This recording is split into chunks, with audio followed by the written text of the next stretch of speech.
Hi,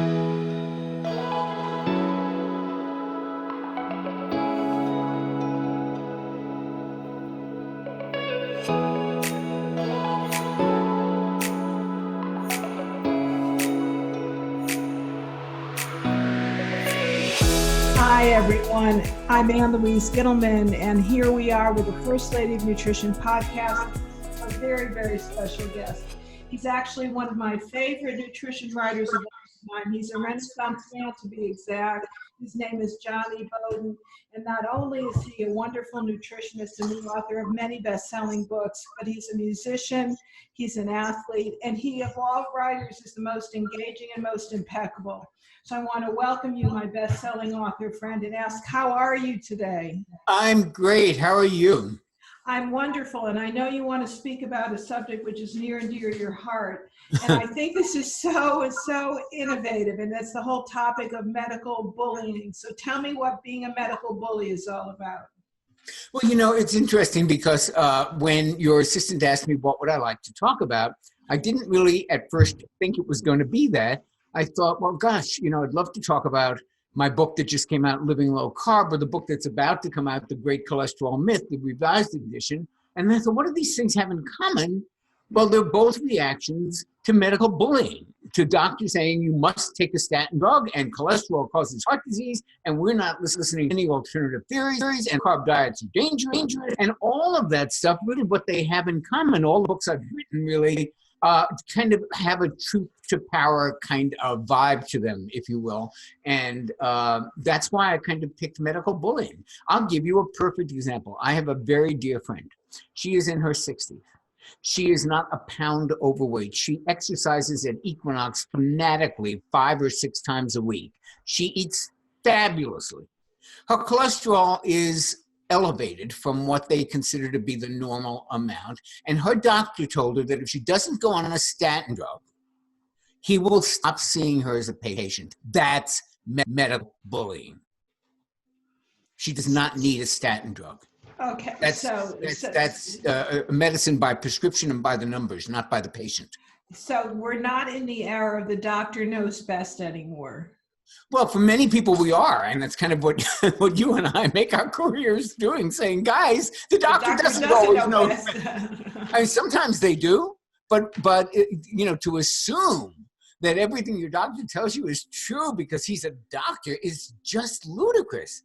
I mean, I have heard people, you know, my friends and people that I know ask me nutrition questions, and they go and say, well, I'm going to ask my doctor about it. And I just roll my eyes. That to me is like asking your accountant about golf tips. Now you might be a good golf. Didn't learn it in accounting school. He learned it on his own. And any doctor who knows anything about nutrition, and there are many, not thousands, but there are many, they didn't learn it in medical school.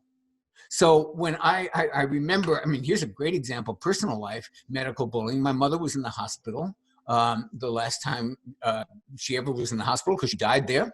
She had congestive heart failure. I said, I want her, at least whatever else you're doing, I want her on CoQ10. They said, what is that?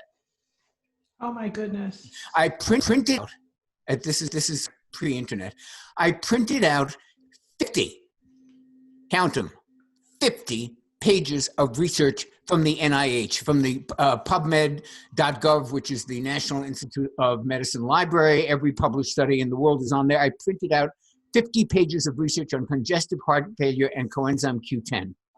They wouldn't budge. They didn't know what it was. It's some kind of enzyme.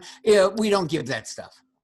So that's what I'm talking about when I'm talking about medical bullying. And we need people to stand up to that, not to discount everything your doctor says just on general principles, but to take it with a grain of salt. They don't know everything. And the problem, Anne Louise, and I think you'll agree with me on this, is that they think they know everything. It's nothing wrong with not knowing everything. God knows I don't know everything, but I don't think I do. And doctors do. And that's where the bullying comes in. So how do we stop the medical bullying? So you go to your doctor and he says, you need a statin drug, and you say, I don't think I need a statin drug. Maybe I need nutritional intervention. I need CoQ10. I need D-ribose. I need magnesium. I need Carnitine. L-carnitine, and Yeah, so yeah. forth. And what do you do with a doctor that says, I'm not going to see you anymore if you don't take the statin? Do you just get another doctor?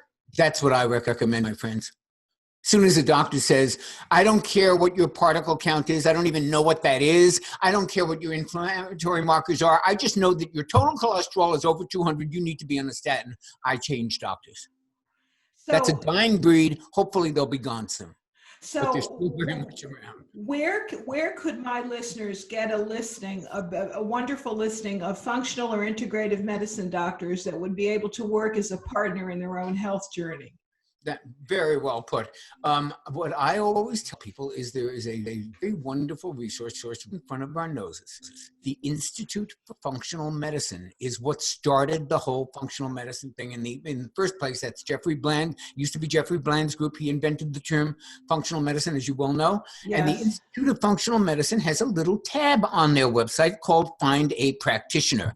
And every one of the practitioners on there has been certified in or gone through advanced courses in functional medicine, which for any of your listeners who might not know what that is, it is looking at the body as a whole, seeing how different organs and systems integrate with each other and to each other. So for example, a functional medicine doctor wouldn't just look at your adrenals or wouldn't just look at thyroid. They'd look at both as they talk to each other. So the functional medicine doctor is trained in how the body functions, how it works together. So they're going to look at the gut. They're going to look at lifestyle. They're going to look at stress. They're going to look at nutrition. You're not going to get that with a regular doctor. So if you go to a functional medicine doctor, or I would also add to that list of people who would be a different perspective, licensed naturopaths. Now, not every state licenses naturopaths. So you can get naturopaths who just went to an online college, and but the ones that went to medical like Baxter and did clinical rounds and all that, they are licensed in certain number of states. One of those, their natural training is like functional medicine. So I would say either a licensed naturopath or someone trained in functional medicine. Okay, so I don't disagree with one iota of everything you're saying. This is you're singing my song. We're rewriting the rules of nutrition, but my interest in all this is truly what the place of nutrition is in people's medical education. So have we improved? In other words, are most medical doctors now having more nutritional courses? To the best of my knowledge, last time I looked, there were something like less than 20% of medical schools in the country offer even one nutrition course. So I don't think that's changed. And you go to conferences. I see you at conferences. There are nutritional medicine conferences all over the country. Not a lot of them, but there is some. American Academy of Anti-Aging Medicine, the American College of Nutrition, and you know what you see? You see the same 300 doctors at every one of these conferences. Yes, you do. The same damn 300 doctors now. Always, consistently. You're right. You know how many doctors there are in America? Physicians, licensed physicians, over 800,000. So do the math. You got the same 300 people showing up at the conferences where they integrate nutrition and medicine. Most of them have no friggin' idea how to do it. So how do we start to change this? You talk about a bully pulpit. It's kind of like a bullying pulpit. So is there a real, and I know the answer to this, but I need our listeners to fully appreciate this. What do you think is the true power of the industry to influence recommendations, nutritional recommendations, and the influence of dietary establishment on media stories about nutrition and health? Do you think that there is a complicit media with all this conventional medicine therapy, and does it have to do with big pharma, big food, and big medicine? That's a great and complex question. Let me take it, let me chop it down to manageable bits, and I'll give you some examples of where this, in my life as a writer, and as someone who writes for a lot of magazines, I have 3 columns that are regular now, and I used to have others, and so I've been writing for magazines a long time. This is what happens. Someone like me writes an article. They have a fact check. The fact checker is 12 years old. I'm kidding, of course, but they're very, very, very young, yes, new and out of college. And who do you think they fact check with? Dietitians, spokespersons for the American Dietetic Association, and doctors. So if I say you need 2 to 4 grams of fish oil a day, They go to a dietitian and they say, oh, no, you can get everything you need from food. So now it's not even the media. It's like you can't get past the fact checkers because they don't really understand facts. They just understand how to look stuff up and with a lot of letters after their name. And you and I may have some letters, but we're not faculty at Yale and we're not faculty at Harvard. And guys are very conservative. I mean, I would not want to have a PR battle with someone like David Katz, head of the department at Yale University. He is as backwards when it comes to nutrition as any human being I have ever heard speak, but he's the head of the department at Yale, and when he speaks, the world listens. So how do we combat that? And he's not a bad guy. He's just an epidemiologist. All he does is look at like patterns of what people do. Anything that's come up in the last 20 years misses. Because it's all about like, well, when people eat greens, they do well. So I know.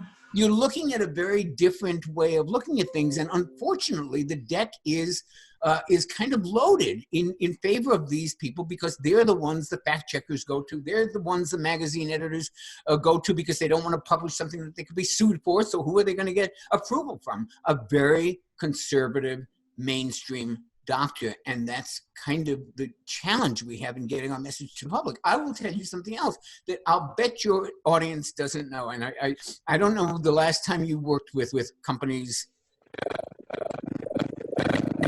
natural products company, but I know we've worked with them. So I know I'm going to resonate. And I can just see you nodding as I tell this story. Right. I work with a company that makes fish oil. You would think that I would be allowed to speak about published studies from the Journal of the American Medical Association and the New England Journal of Medicine. There are thousands of studies in prestigious, recognized journals talking about the effects of fish oil. Do you know that I am prohibited by well, it's not actually law, but it's fear of the FTC and the FDA. I'm not permitted to mention any of those established properties of omega-3 because I work with a company that makes them. Oh my gosh. Now you can't, and Louise, we could talk about this.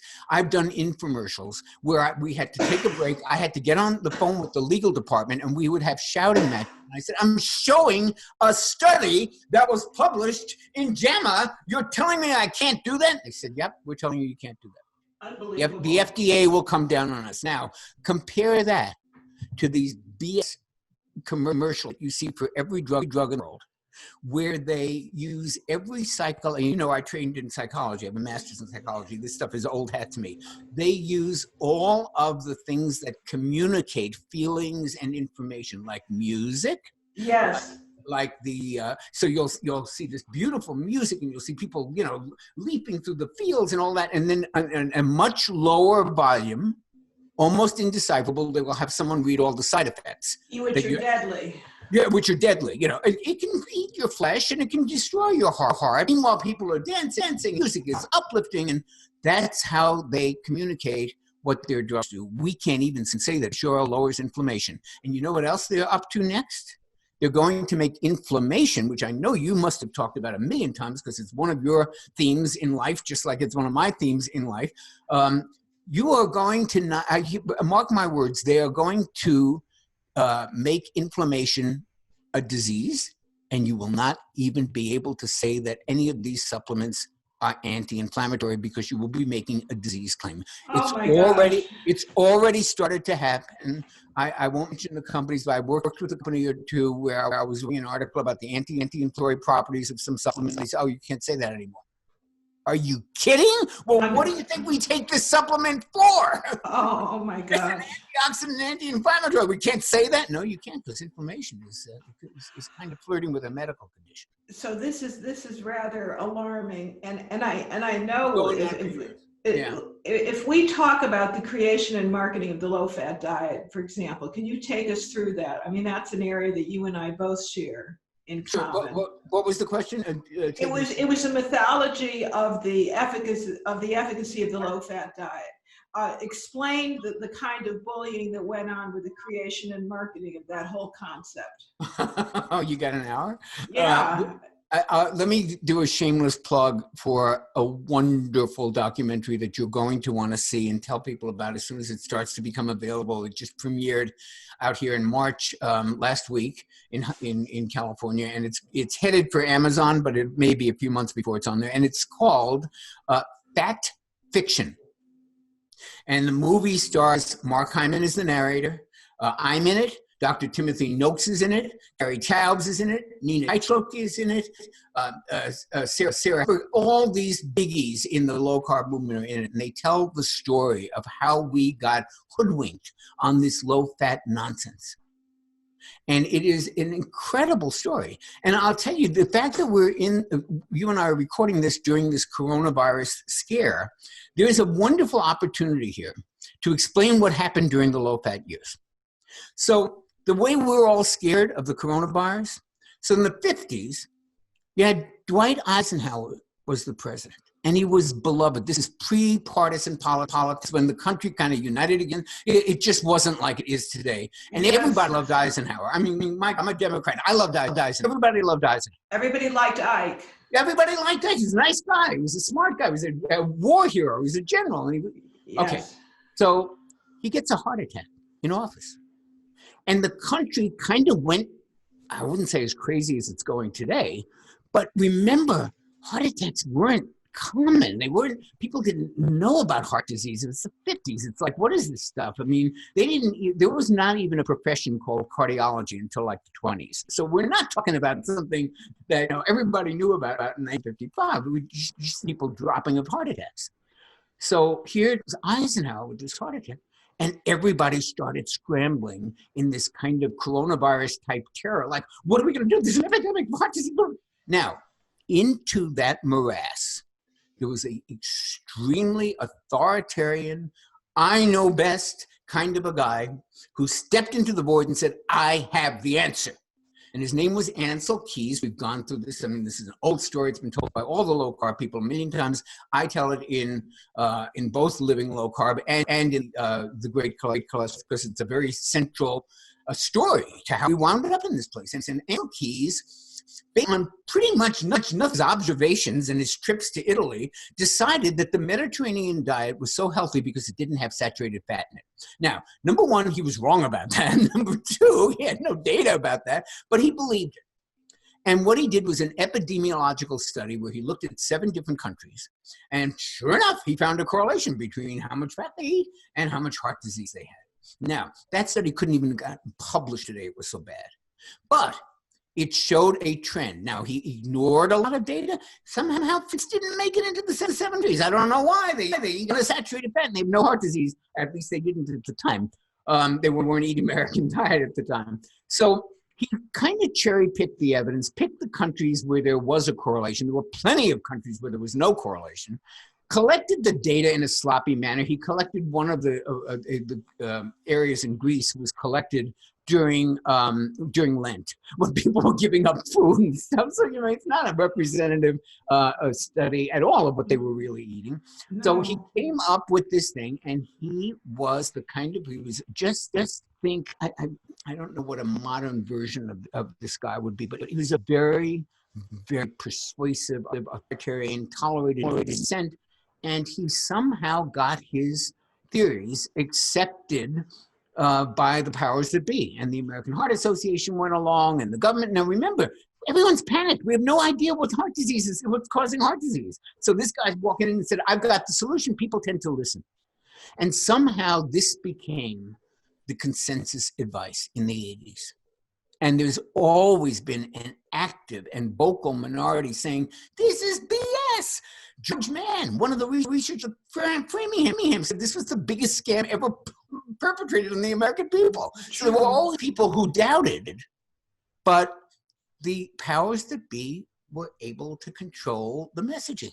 And everybody became afraid of fat. An entire industry came about to make low-fat foods. And then once it got in place, everybody who said, wait a minute, the emperor not only is naked, but he's kind of smelly. I mean, we just got shouted down. And that's kind of an example, I think, of what I'm talking about. I mean, when you have at your disposal millions of dollars and lobbyists and organizations that sound prestigious, American Heart Association, the American Diabetes Association, it's very hard to counter that message, Anne Louise. Wouldn't you agree? Oh, it's impossible. And you know, I was one of the first to counter the message. You were. So and how did that go? We're still fighting for it. We're still fighting the good fight. How many 40 years later? So I quite understand all that. And I saw firsthand the pros and many of the cons of the low-fat diet, where people were fighting to see how high their cholesterol was. If it was below 130, they thought they were doing something beneficial for their systems. Little did we know the immune system went south. So there was all kinds of ramifications, and I think that your metaphor there is a good one, and I think you can talk about the same notion in terms of the medical bullying that goes on with the cholesterol causes heart disease myth. So do you want to just tackle that for a few minutes? Well, I mean, cholesterol doesn't cause heart disease. It just doesn't. It's very, very clear that it doesn't. It is involved in heart disease like dozens of other compounds. There's some cholesterol in plaque. There's also calcium. There's also bacteria in plaque. There's also, all kinds of stuff in plaque. Somehow they got it in their heads. This was that it was all caused by cholesterol, when in fact that isn't. And I talk about this in the Great Cholesterol Myth. I have a section now in the new edition called Cholesterol 101, which actually talks about how cholesterol gets into the bloodstream, what it does once it's there, where it goes once it's finished. And you can see that it doesn't just stick to the arteries. It's a very, very different and much more complex process. And it always, not sometimes, always involves inflammation and oxidative damage. Instead of looking at the cholesterol once it's there, how about figuring out what's getting it damaged in the first place? Because cholesterol, here's the secret, folks, is never a problem when it's not damaged, when it's not oxidized or inflamed. Correct. Plain old cholesterol doesn't bother anybody. No, so why don't we look at what's causing so much inflammation? And it's interesting. I heard a wonderful interview. Mark Hyman had Alessio Fazio. I can't remember his name, but he's he's the guy who discovered Zolunin and one of the former celiac experts in the world. Yes.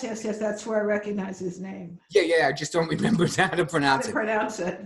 But he was saying essentially the same kind of thing. It's like you get these ideas, and they are very, very hard to dislodge. They just are very, very difficult to dislodge.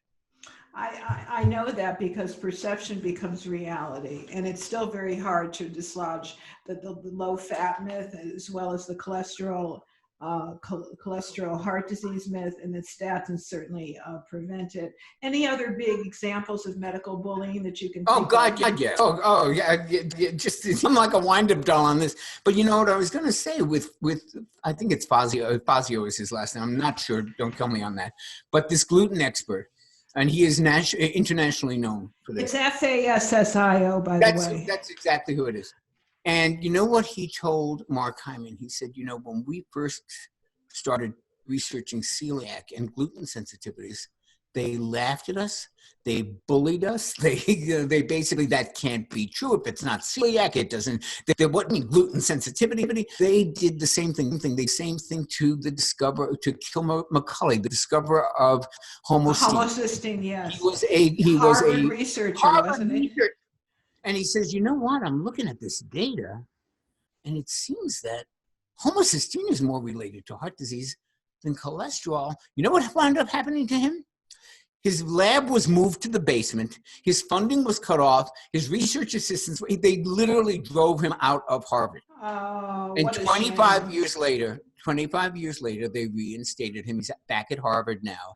It's a great story of vindication, but I don't think those 25 years will be very pleasant when he was exiled from the scientific community for daring to question orthodoxy.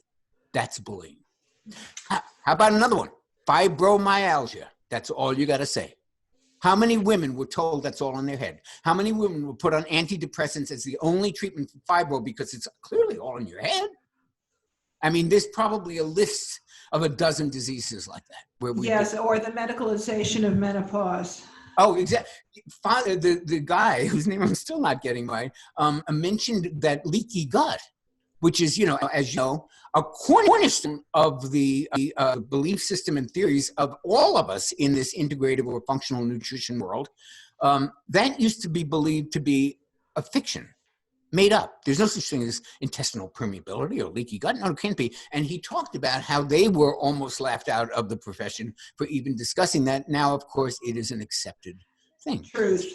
Doctors are, not only do they think they know everything, they're incredibly conservative and very, very stubborn sometimes. And, yes. and I hate to say the whole profession's like that, but a lot of them are, and a lot of us deal with doctors like that and just do what they say and don't even look to see if it might be another approach.